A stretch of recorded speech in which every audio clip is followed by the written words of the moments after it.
अरे वाह नाना जान, ये किसके लिए? तुम्हारे लिए। मेरे लिए? लेकिन मेरी तो बर्थडे भी नहीं है, ना ही कोई स्पेशल ओकेजन। गिफ्ट देने के लिए किसी स्पेशल ओकेजन की जरूरत नहीं होती, इंसान कभी भी दे सकता है बेटा। वैसे ये किसका है? तुम्हारी माँ का। मेरी माँ की तरफ से पहला और शायद आखिरी तोहफा। कब दी थी उन्होंने आपको ये? जब तुम हमारे पास आई थी ना बेटा, ये सब तुम्हारे साथ आया था। जब मैं आई थी, यानी मामा की डेथ के बाद। ना कहा उसे मरा हुआ ना कहा करो, तकलीफ होती है मुझे। मेरे लिए तो वो जिंदा है। जिंदा है आपके सामने, मेरी सूरत में।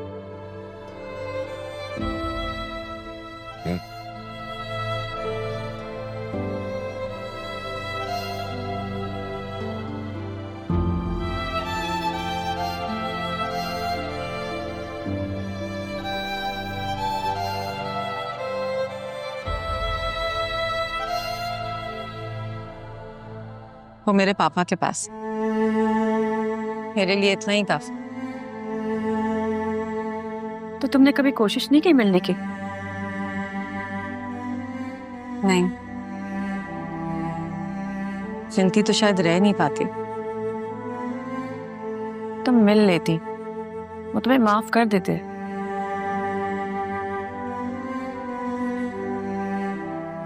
मैं उसे वहां छोड़कर मरने के लिए निकली थी। क्या क्या कह रही है तुम तारा? मगर शायद मौत को भी मेरी मौत मंजूर नहीं थी। विनेश की सास ने मुझे बचा लिया और फिर मुझे लेकर यहाँ इस शहर में आ गई।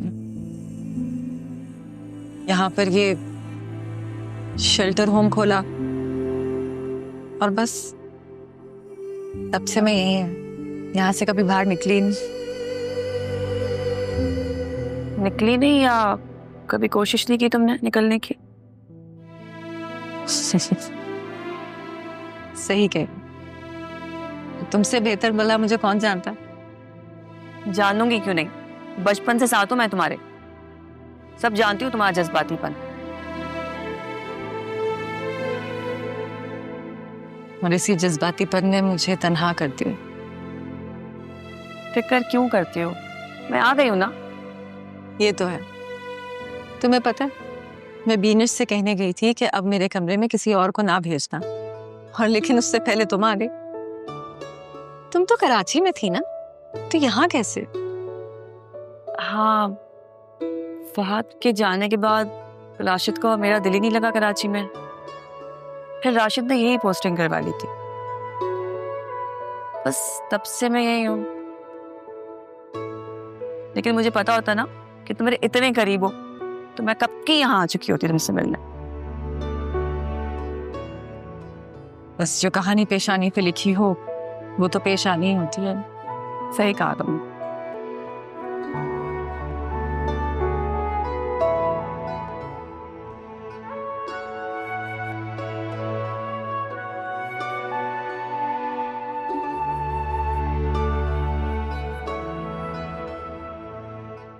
क्या कर रही हो ज़ैनब? जी बस वो खाने की तैयारी। अगर आपको कुछ चाहिए तो बना दूं? नहीं थैंक यू, मैं अदिल के साथ खाऊंगी। तुम एक काम करो, मेरे लिए एक अच्छी सी कप कॉफी की बना दो। जी अच्छा, अभी बनाकर लाई।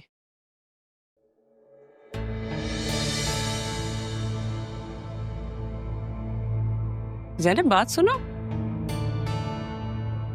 जी बेगम साहबा। तुमने अपने बेटे का कहीं रिश्ता नहीं मांगा? नहीं बेगम साहबा, अभी तो नहीं। अभी तो वो पढ़ रहा है। अरे उसने इतना पढ़ लिख के क्या करना है? काम तो उसने वही करना है ना जो वो अभी कर रहा है। और वैसे भी देखो भाई, हमने उससे अच्छा खासा पढ़ा दिया है, अदील के साथ काम भी कर रहा है। वैसे भी मुझे लगता है तुम लोगों ने इस घर से तो कहीं जाने का सोचा हुआ नहीं है, और ना ही तुम लोग जाओगे। तो एक काम करो, उसके लिए अपनी ही तरह की कोई लड़की देखो जो तुम्हारा हाथ बटाए कामों में, किचन का काम देखे। वैसे भी तुम्हारी अब एज हो रही है। जी बेगम साहबा, कह तो आप बिल्कुल ठीक रही हैं, मैं देखती हूँ। भाई अगर तुम कहती हो तो मैं अपनी खाला से बात करती हूँ। उनकी मुलाजमा की बेटी है, 10 पढ़ी है, लेकिन घर का काम अच्छा कर लेती है, तुम्हारे ही लेवल की है। कहो तो बात करूं? वो तो सब ठीक है बेगम साहबा, लेकिन मैं अरमान से पहले पूछ लूं। जिंदगी तो उसकी है, उसने गुजारनी है। ठीक है, तुम अरमान से भी उसके अरमान पूछ लो, और अगर तुम लोगों का आपस में सब तय हो जाए तो बताना, मैं बात कर लूंगी। जी एक कप अच्छी सी कॉफी। जी जी, मैं बस अभी लेकर आया। Thank you.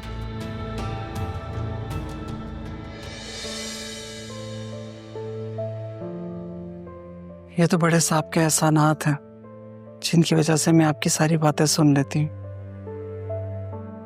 अगर आपको पता चल जाए कि अरमान का ताल्लुक किस खानदान से है, तो आप ये सारी बातें मुझसे कर नहीं सकती थी। आपकी इसी आदत की वजह से तो राहा बीबी का सच हमने आपको नहीं बताया, वरना पता नहीं आप उसका क्या शक करती हैं।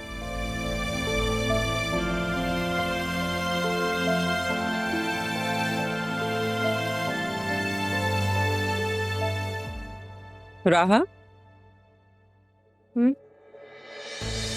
एक सेकेंड।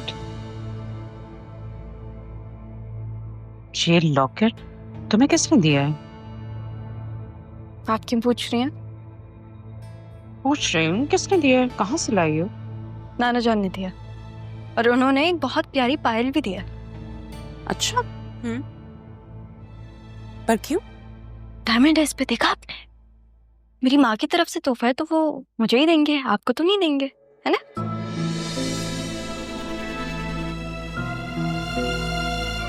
ज़ैनब भी, थैंक यू सो मच।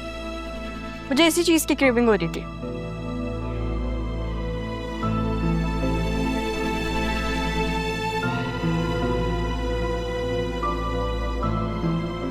ओ ये आपकी थी?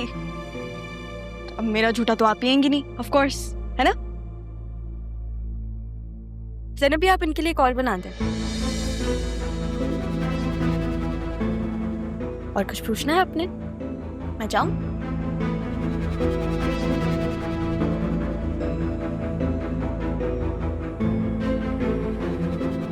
ये कॉल है।